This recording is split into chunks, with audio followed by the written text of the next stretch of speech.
Welcome to this keynote panel on how the mining industry can shorten the gap from exploration to production. It's a very small topic for us to cover in 40 minutes, so we'll try and fill the time. My name is Mike Pickersgill. As mentioned, I'm the leader of the mining practice group at Torrey's LLP, one of the leading law firms in Canada. Mining faces challenges and opportunities from two of the biggest macro trends in the world right now, the energy transition and deglobalization. And that imperative is driving a demand for minerals of all kinds, and particularly critical minerals. And the deglobalization effort is increasing efforts at local production, friendshoring investment, all of which should be driving a lot of growth in the industry, and we think can. But exploration at its heart remains a challenging proposition because of a lack of funding, lack of support in some instances, and then more generally, the timeline to move from early exploration into advanced exploration into development. That timeline from a regulatory perspective and otherwise is extending, and that's the case whether you're in developing countries or in friendly mining jurisdictions like Canada, for example. We see those timelines increasing. So today we're going to consider some of the challenges for getting exploration up and running and advancing in a timely way, and how that might keep up with this accelerating energy transition. So to help explore these topics, Mines and Money has assembled a panel representing a pretty impressive range of, I'd say, partners for the exploration process. And I'll just quickly introduce the panelists, and then we'll get into a bit of a Q&A. Please, if there are questions from the audience, don't hesitate to put up your hand. We'll also have a little bit of time at the end for questions. So first, to my left is Teo Adenji, the Senior Director, Portfolio Management at Africa Finance Corporation, headquartered in Lagos, Nigeria. Taiwo has responsibility for managing the corporation's investment portfolio, including investments across a number of different jurisdictions in Africa. Next, I'm going to skip over to go to Sonia Scarcelli, who leads BHP's Metal Exploration Division, as well as the company's Mineral Exploration Accelerator, BHP Explorer, which is focused on creating transformative and collaborative approaches to further expand BHP's growth options. Sonia pioneered the development and successful implementation of BHP Explorer's program. And since joining BHP in 2012, Sonia's held several leadership positions throughout her tenure, including with BHP Petroleum.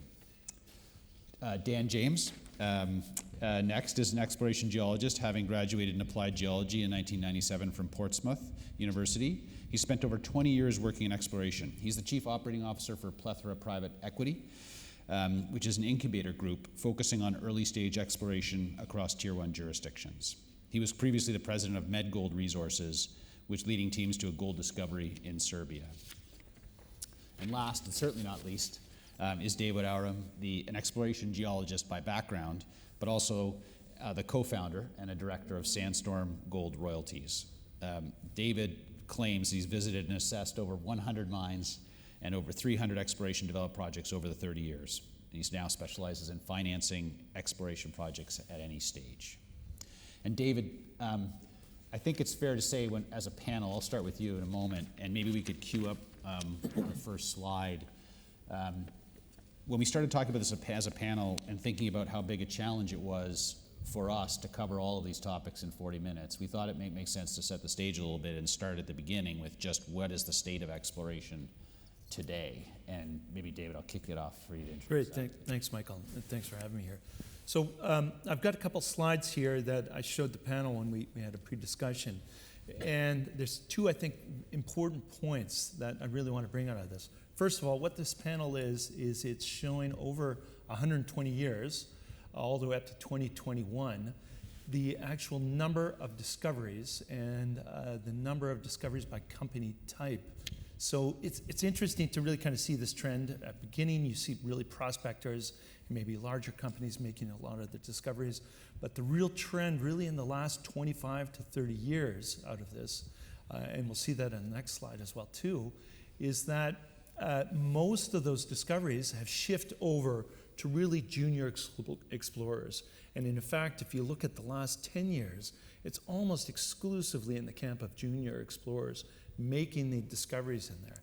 The other very obvious part of this chart is this precipitous drop in exploration in the last 20 years that's really kind of occurred, especially in the last 10 years. We really saw a lot of money pouring into that space. But now, since then, so little capital has flowed into that junior space. Those that are responsible for really making most of those discoveries really are finding themselves without the capital available to go out and fill what is, in the end, a tremendous pipeline required to really get through that whole energy transition issue of finding those metals that will help us take to that next stage of really what I think one of the major growth parts. This next slide is really just talking about the actual value in discoveries over time, fixed all. And by the way, this information is provided by primarily Minex Consulting out of Australia, and they've done a great job of compiling this over the years. So you certainly see that there are ways in really the trends of exploration over that 120 years, but we've never seen before this big drop-off in actual exploration value and number of discoveries in the time, and still clearly seeing those trends of how those companies, in those light bars, just to give you an example, the lighter gold bars, that's representing the producers and the majors doing discoveries. The darker bars really represent juniors and the private companies that are doing the exploration. So you can see that trend is definitely there. And David, you mentioned about the need. There's a demand and a need to develop, but there's a shortfall in the exploration. And Sonia, maybe you could touch on that supply-demand issue that's arising as a result. No, absolutely, and I think the data are very clear here. Thanks a lot for sharing, David. What we're seeing is the supply equation, and on the other side is the demand. As we're facing through the energy transition and the net zero pathway by 2050, most countries sign up. What we are seeing today is not just an increase on demand, but is an increase on the pace that this demand is coming to the market. We're thinking about copper, double of the amount of copper by 2030s, and nickel, 4 times the amount of nickel demand by the mid-30s. There is not enough resource already existing that can feed that demand, which is back to your plot around the supply. So what that really means, that is the challenge and is the opportunity. We need to find new resources from a greenfield exploration point of view to bring into the market, and we need also to find these resources at a pace that we haven't seen before. And as it is today, there is a large disconnect between what is required from the mining industry to supply and provide in that energy transition requirement versus what is the investment in exploration, in greenfield and exploration, both in the juniors and in the majors and mid-sized companies. The reality is we cannot go the next 20 years how we've been exploring in the past 20 years because simply we're not going to find enough resources as needed. So with that stage set, and you mentioned the issue of investment, into that development. One of the things that quickly became apparent as we were talking about these issues is that we have this shortfall, we have a decrease in exploration, and one of the key challenges is funding for that exploration. And not just initial exploration, but also advanced exploration, development of exploration assets, into early stage development projects, funding development, drill out, et cetera. And one of the reactions that I had to that was the fact that, at least coming from as a Canadian lawyer, thinking about the existence of early stage funding capital, and while there's a number of programs that are available to kind of support that, the equity capital markets have become very challenged for early stage explorers. Now, there are lots of sources of financing and partnership available, and the challenge is, I think, unlocking that. And we're lucky on this panel to have four folks who represent a number of different alternatives, if you would, or sources of funding, partnership in exploration and development. And I'm interested to hear from each of you your views on that. And maybe Daniel, we'll start with you, maybe representing the private capital side of the equation. So I work for a private equity fund, and the challenges that we face are indisputable. We've got the backdrop of the need for the critical metals, that's indisputable. The number of discoveries that have been made is indisputable. That's going down.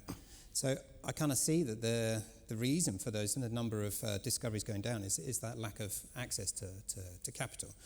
So the more capital people can have, the more exploration they can do, the more discoveries that can be made. So the situation I see at the moment is quite a challenge in that many of the junior companies are obviously dependent upon the equity capital markets to raise their own money, to go out and explore. The juniors, I kind of think that their challenge is they have a need to continually present their data, present to the market the benefit of their discoveries and how they're getting on, but they're not allowed as much freedom to be able to be as dynamic as needed to be in exploration, i.e. the ability to knock over projects when it sees that there's an obvious flaw, well, we just move away. The need to step away from a jurisdiction where, socially it becomes challenging or permitting it becomes challenging. Whereas I think the alternative, which is where I represent, is on the private side.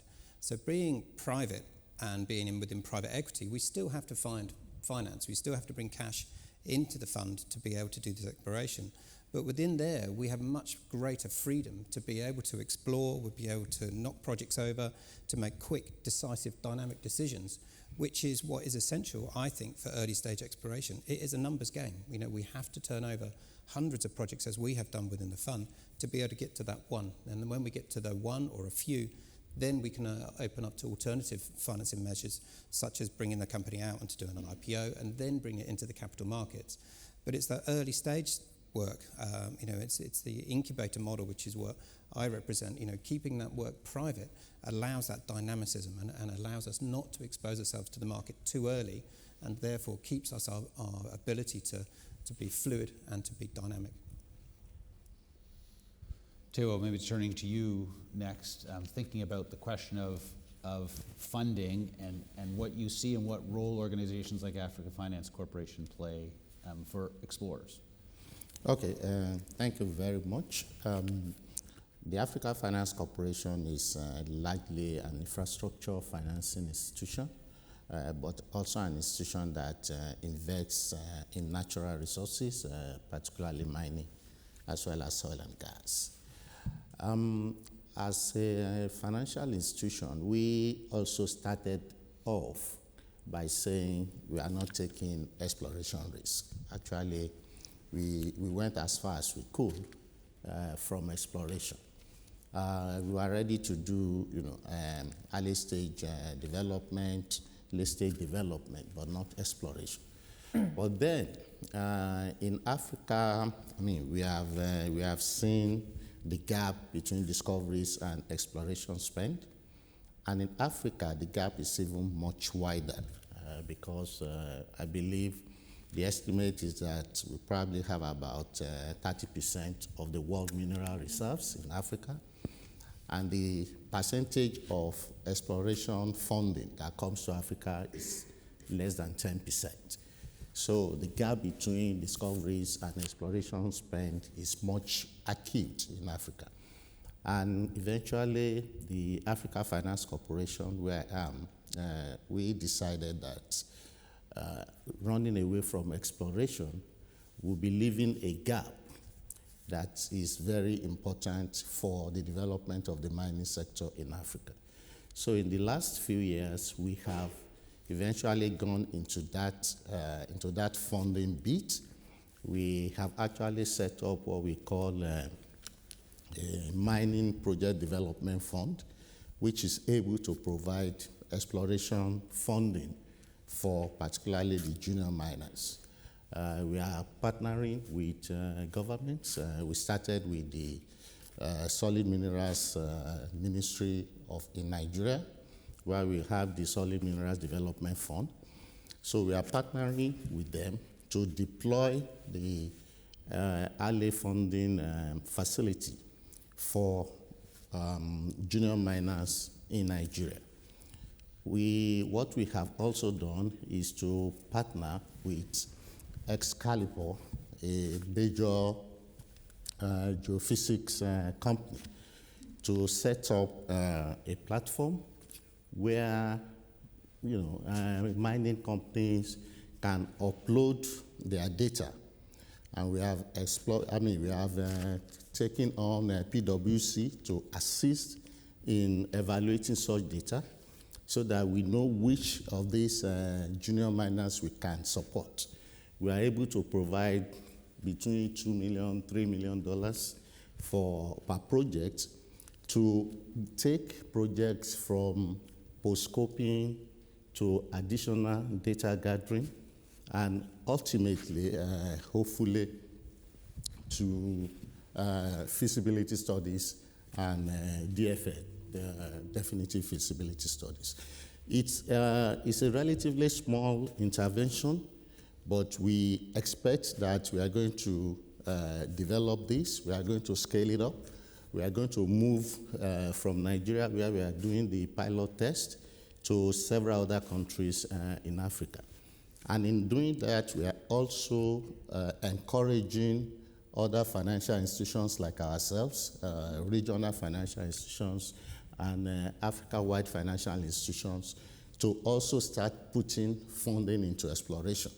That without going through the exploration stage, you probably won't be able to get to the development stage.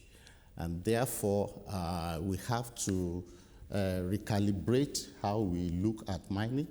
We have to recalibrate how we assess the risks and be able to take the projects throughout the value chain, from the very beginning and all the way. And of course, we know that once you are able to successfully do exploration, etc., it gets, attracting capital gets easier and easier the more you go along the value chain. But somebody has to do the alley works. Somebody has to fund the alley works.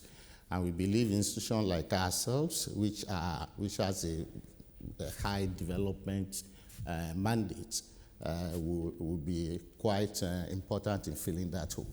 And that's what we have started, and that's what we hope that we will scale up as the years goes on. It's neat. David, maybe I could turn to you and thinking a little bit about how does Sandstorm think about this? How does the alternative finance world think about early explorers and funding? Yeah, it's a very tricky situation. The challenge, I think, for the junior explorers who are really doing the bulk of that work is just access to constant capital through there. Dan and I were talking about this a little bit earlier. Public markets are completely unforgiving for those junior companies. Yeah. Because once they hit that one point of failure on the exploration project, the markets just give up on them completely. But that's an entirely natural part of the process of exploration. Yeah. And developing the whole timeline of building a mine is natural failure. I mean, exploration is hard, mining is hard. You need to be given multiple chances to really make a project work or move on to that next project. I had a great benefit of spending part of my career working with David Lowell, who's considered one of the greatest explorers of all time. And his greatest strength, I believe, was that he was, as soon as he saw that evidence to give up on a project, he really gave up on it and moved on to the next one. Yeah. Now, when you're in that private setting, that makes it a lot easier.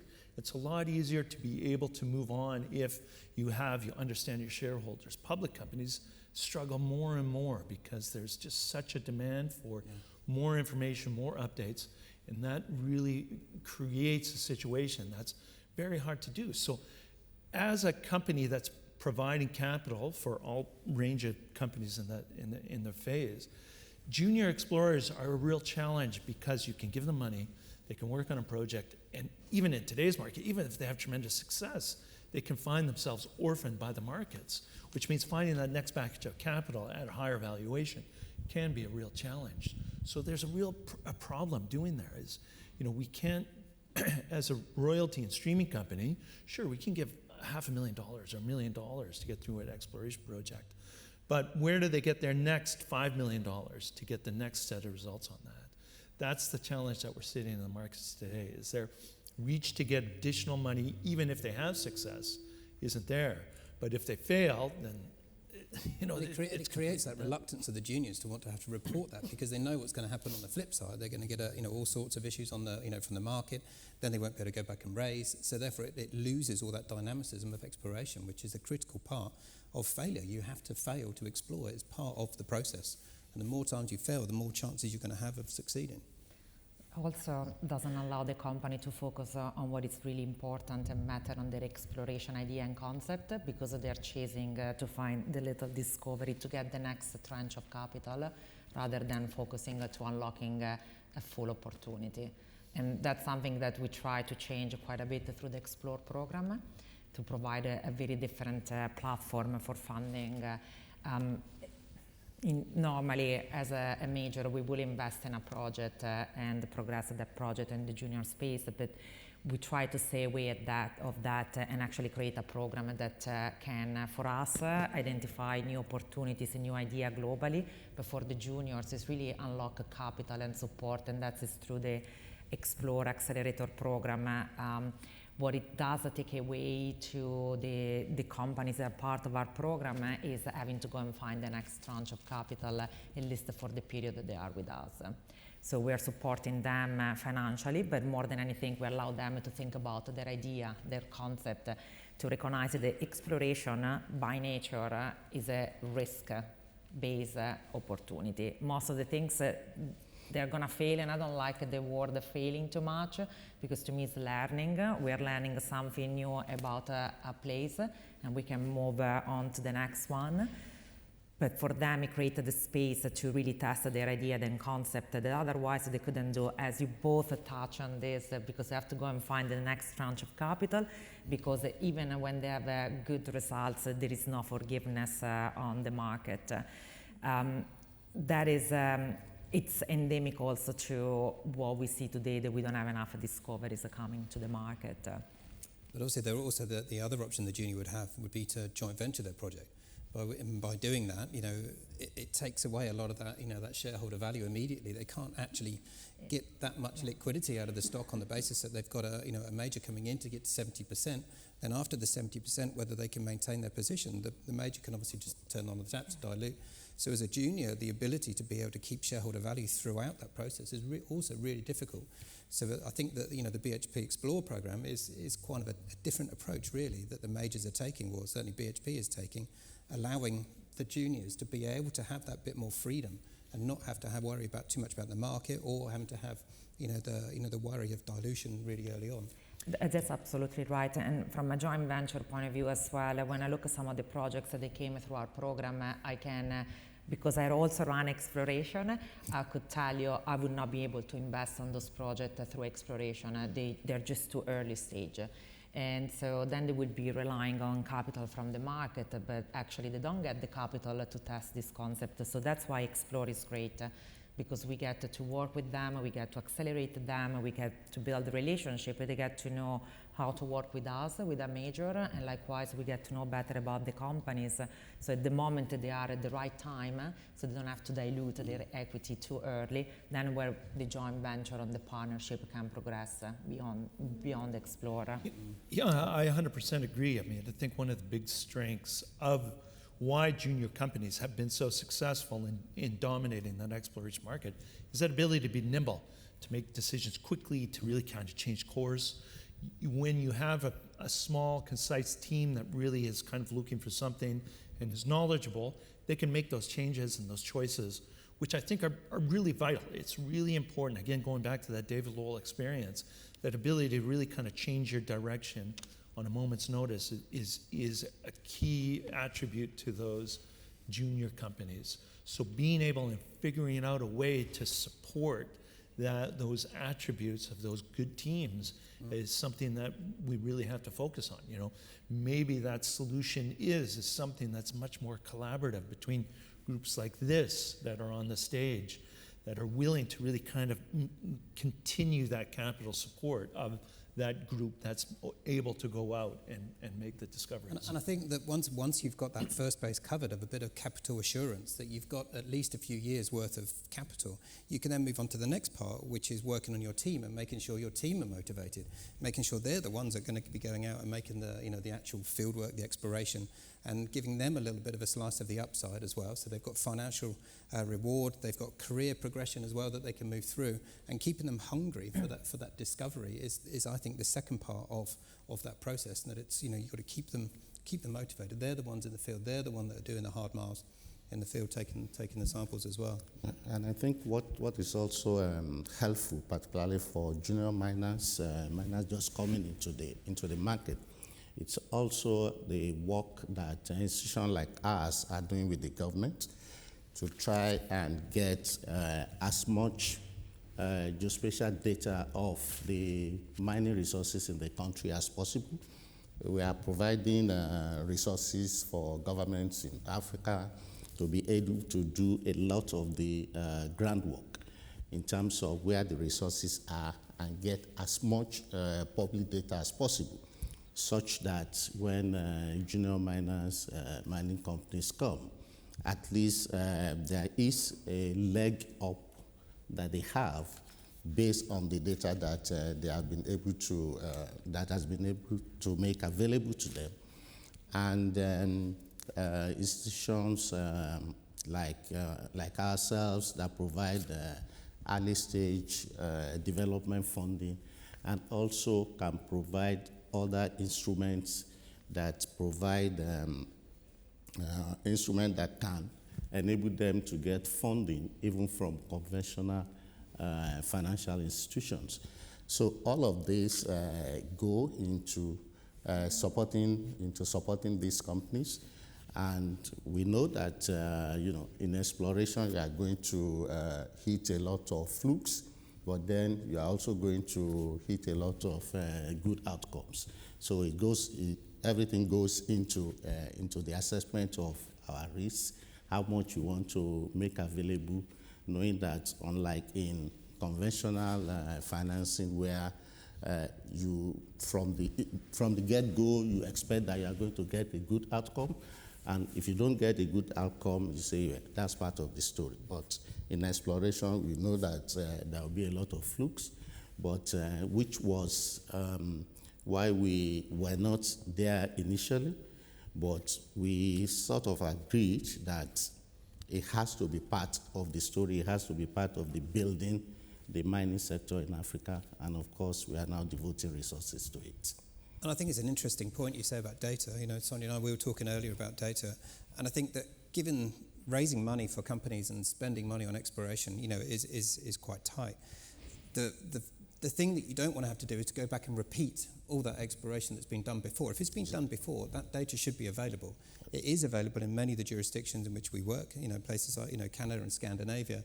It's available as historical work, but you don't want to have to go back. You want to use that precious money to find and make an advance based on previous work that could be interpreted differently. Metal prices could be different, so it could have a completely different spin. Technology increases, and I think that also, like the majors that we talked about, have access to huge amounts of data, don't they? That could be deployed. Yeah, maybe I can follow up on that. Actually, it's a very good point. We talked about a lot as the financing as an unlocker for exploration, but the other big piece of unlocking exploration, it is on the technology side. Data is a big part of that, and it's two things, is how we can interpolate and integrate already existing data in a better way and a higher pace. And the other piece is unlocking opportunities that are maybe deeper or different grade of resources by creating, leveraging existing technologies, partnering with the ecosystem, whether it's tapping into oil and gas or the Silicon Valley tech world. That's really, it's going to unlock a further potential. We don't have CART today from Cobalt, but actually we have a partnership with the Cobalt, and they are, as an exploration company, testing a completely new model with the AI technologies. And that is a very interesting and new way to look at data, interpolate data, integrate data, reducing the amount of drilling by actually making a better targeted decision based on AI and machine learning. So I can see that happening more and more in the future in the exploration space. Mm-hmm. Yeah, and I think so too, and that's been one of the keys as we work with different exploration groups.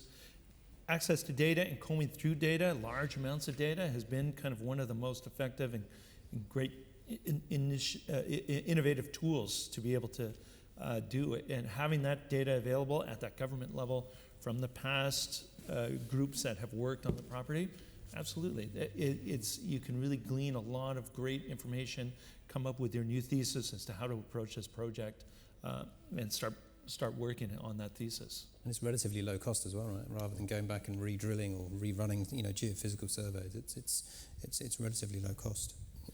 It's interesting to hear talk about that technological innovation, whether it's the AI or just generally the data sharing. I wanted to just talk for a quick second about collaboration opportunities, and you describe yourself as an incubator kind of model.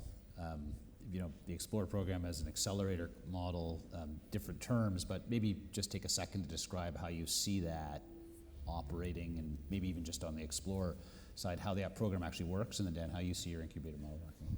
Yes, so for us it was the reason why Explorer was created was to really respond to a very basic question: how we can globally identify and untap new ideas, new thinking from an exploration and geological point of view that we don't have the ability today to either know or be exposed to.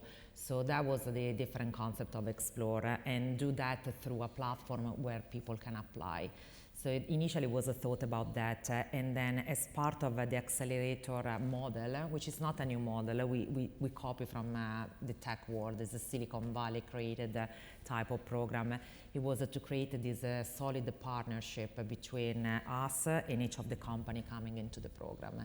The 6 months that we spend time together with the cohort companies, that is really a moment for a deep partnership. What that means is working together, collaborating, identifying what are gaps on either side that we need for us to learn, and from the companies to provide the support to, and creating a much more cohesive union between us and the companies. So when we progress any future investment, we've been working together. We have created this true joint venture that is becoming closer to sort of a peer type of relationship.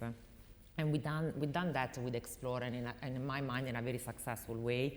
This year we have already launched for the application period for 2024. We more than double the amount of application, which is a testament that the model works. There is interest in the industry, and we definitely got some very great high quality opportunities that we're going to bring in for the next cohort in 2024. So that's, to me, it's a future of partnership. The other reason why it's, you talk about helping the team to build their capabilities. When we think about exploration capabilities, it's not just the subsurface and the geoscience. Exploration is the first foot on the ground on any community, on any new jurisdiction. So it is how we engage with the local communities, how we build a relationship, how we build safe HSE operations, how we bring all of that together. And often, at least my experience has been with some of the companies we work with, they're stretched thin. They have a limited capacity on what they can do. So working with them early on and providing the support early on, it does allow to the full opportunity to look at the all aspect of that value proposition. Yeah, and I think that really brings home ultimately the problem. In order to continue and improve that chart that we had on at the beginning, ultimately what we really need to do is get drills on good projects.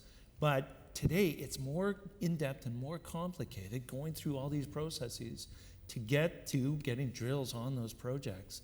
So speeding that up with the government, having more collaboration with companies that have that capacity and know more about getting that social license and jurisdictional permission to really do that work, really needs to be much more of a collaborative basis, because in the end, what it all takes, you comb through the data, you do all your geological work. In the end, you need drills on that property, and you need to get rock out of that ground and assess whether or not you've made a discovery or you haven't made a discovery. And it takes way more work to get to that point than it did 10 years ago, 20 years ago, and certainly 30 or 40 years ago. Yeah, and I think with, we'll talking about, the Explore program, and I think that we set up this private equity fund, on the basis that the early stage exploration space was completely empty relatively on a global stage, because it's so hard to generate, value in, an early stage exploration project. I've spent years walking the cities trying to raise money, and it's too early stage, and it's really demoralizing. But then it sort of dawned on me and, made the point, well, how are we going to finance this? Because if you can't get it through the capital markets, the majors haven't been very keen really to come into that early stage thing. So who's going to, build that pipeline? It's an empty space. And I feel that our niche that we're doing with, Plethora Private Equity is basically trying to fill that space, and churn over, really big areas. We're looking at big picture geology. We're not looking at developing, one small prospect, to then bring that out to the market. The idea is to look at thousands of square kilometres, the sort of work that the majors were doing in the, 60s, 70s, 80s, and trying to go back to that sort of philosophy of really looking at these really big areas and then picking out all the cherries. Then when you identified the cherries, then bringing it to the market and then financing on those, because the capital markets, the majors, are far more receptive to something that's a bit more advanced and a bit more further down the line. But it still leaves the problem of financing that early stage stuff, and that's what's going to, fill in, and that's where the governments need to step in, that's where the majors need to step in, that's where private equity needs to step in, because investment in, even into the private equity fund is still competitive. It's still high interest rates. You're still competing with other sectors, and as a sector, there's a lot of challenges to what we do. The timeline to these big pays, to these big check writing events that you have in these industries is really protracted. So the ability that that you have to have in the private equity side of it is you've got to monetize as you go. So what we're trying to create is this model, this circular model that that we put our money in from an initial investor base. We can then take some money out as we go. We put that money back into the shareholders. Half of that comes back into the fund, and out we go. And then we have listed entities that then can raise cash as they go, and it creates this cyclicity in this early stage model to keep feeding these things into the market and into the bigger companies that can then seek further and higher investments. I think it's interesting as you say that and describe that, and David talking, you mentioned the gap, that gap in time that happens, but going back to Teo and your initial comments about how we weren't in the sector, and just like you thinking, Dan, AFC realized that if they didn't start putting some of this capital in, you wouldn't start creating that field, if you would, to get projects to that phase. Yeah. And maybe we just have a few minutes left, and I want to just leave a little bit of time at the end for questions. Maybe I could use that as a launch for a quick question to each of you, which is what role governments, whether it's on the funding side or supporting side, one of the topics that naturally follows from this area is the question of permitting and the regulatory issue, and there's an element of collaboration in that. There's an element of government support potentially, both to get there and get through that when you think about consultation and social issues as well. So maybe from each of you, just a quick comment on the role that government can play in helping, solve the exploration dilemma. The government plays a very, very vital role, particularly again in Africa, where in many countries in Africa, the resource sector basically dominates the economy. So the resource sector, the government is more or less the same thing. So we have seen a lot of positive movements in the last few years. We have seen the opening up of regulation. We have seen government moving to create a more transparent, a more efficient permitting system, for example. We have seen governments working on the fiscal side, taxation, royalties, etc. All of the things that are very important for investors. We have seen movement on the positive side rather than what I would call resource nationalism that used to happen in past periods. Of course, there has been, Africa is very wide and is multi-jurisdiction, several countries. While most are going in the right direction, I would say, Nigeria is opening up its mining industry, for example. Nigeria was not known for mining, but the narrative is changing. We have seen positives in Zambia, for example, where the new government has dealt with the double taxation issue, etc. We have seen positives in other countries in Southern Africa. In a few cases, we have seen a bit of a reversal where we have seen more nationalistic intervention in the mining sector. But I would say the government role is very critical in regulations, in permitting, in the fiscals and tax issues, etc. And the movement is to the positive in Africa. I think my last comment would be, for the governments to give us the data, either give us the data or do some of the unsexy work, which is really useful. Go out and do some stream sediment sampling. Go and do cover some big areas, like jurisdictions that have been successful, in my opinion, the places like Finland. They've got brilliant geological surveys that have done, big surveys. They've flown, magnetics, and they make all the historical data freely available. So therefore, it makes it much easier that when you come in and you choose it as a jurisdiction, you can run through your areas far more quickly and far more efficiently.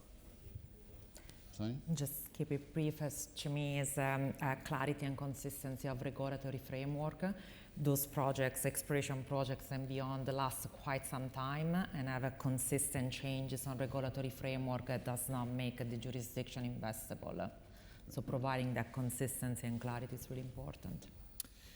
I 100% agree with everything you've said. Maybe the one step, if governments are serious about developing critical mineral industries within their borders, perhaps they want to go as far. I know it wouldn't be popular, but providing grants for private explorer codes, groups that have success, to be able to really do some of that initial work to develop something that's going to be more exciting and more palatable for the market.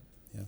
And I do think there is some of that fiscal support starting to develop on the critical minerals side. Yeah. And a lot of it has been earmarked for infrastructure, for better or for worse, which is important around project development, obviously, but not on the exploration side. A little bit less so in exploration, and especially on the front end of the exploration.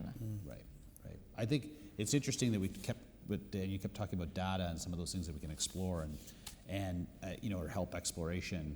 And it's interesting when you think about the sharing opportunity, the collaboration opportunity, government making data available. Then one of the things that we hear a lot when people get into the regulatory and permitting process and try to accelerate that is that the government comes at each project as if it's a brand new first of its kind, instead of necessarily sharing data from project to project to help facilitate and speed up the regulatory process, as people are working through that permitting process. And that's something that people have been talking to the regulators about, trying to find ways to make that with new data, new technology available to us, we should be able to make that data more available. I think that's it for our portion of the Q&A, but wanted to open it up to any questions. There's one in the back. I'm not sure if there's a microphone.